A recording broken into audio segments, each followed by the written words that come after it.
हम मीनू झा प्रणाम करै छी समस्त मिथिलावासी के। आइ हम एकटा सरस्वती वंदना गाबऽ जा रहल छी और समस्त मिथिलावासी के बसंत पंचमी के बहुत बहुत शुभकामना। एहि गीत के रचनाकार श्री आनंद मोहन झा जी छथिन। बहुत बहुत धन्यवाद भाई साहब अपने के।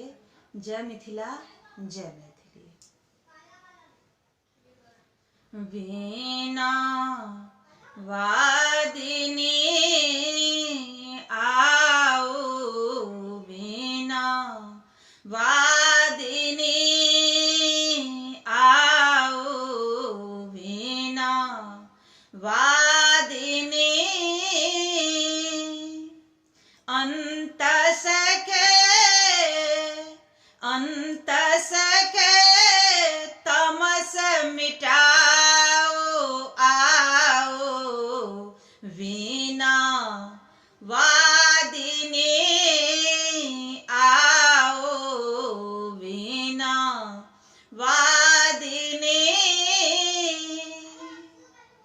श्वेत कमल पर मैया राजित, कर में वीणा पुस्तक शोभित। श्वेत कमल पर मैया राजित, कर में वीणा पुस्तक शोभित। दर्शन दा नयन जुड़ाओ आओ, वीणा वादिनी आओ, वीणा वादिनी। सगरो अछि अन्हरिया पसरल, लोक विवेकक बाटो बिसरल। सगरो अछि अन्हरिया पसरल, लोक विवेकक बाटो बिसरल।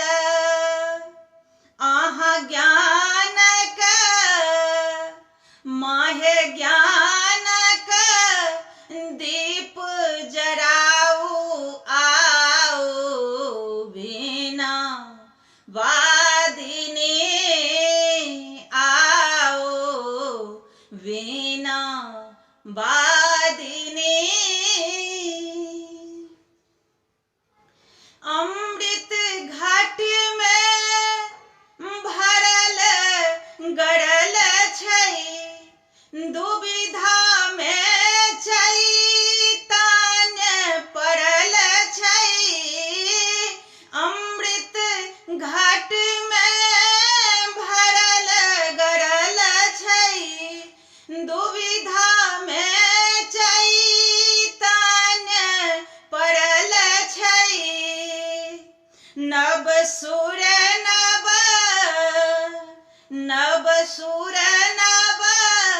गीत सुनाओ आओ, वीणा वादिनी आओ, वीणा वादिनी।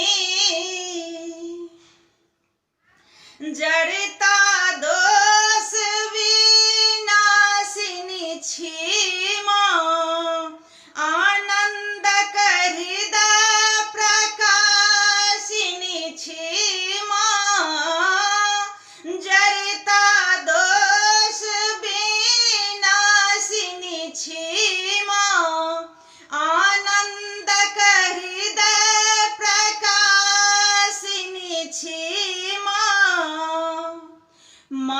पुत्रक दोष मिटाओ आओ, वीणा वादिनी आओ, वीणा वादिनी।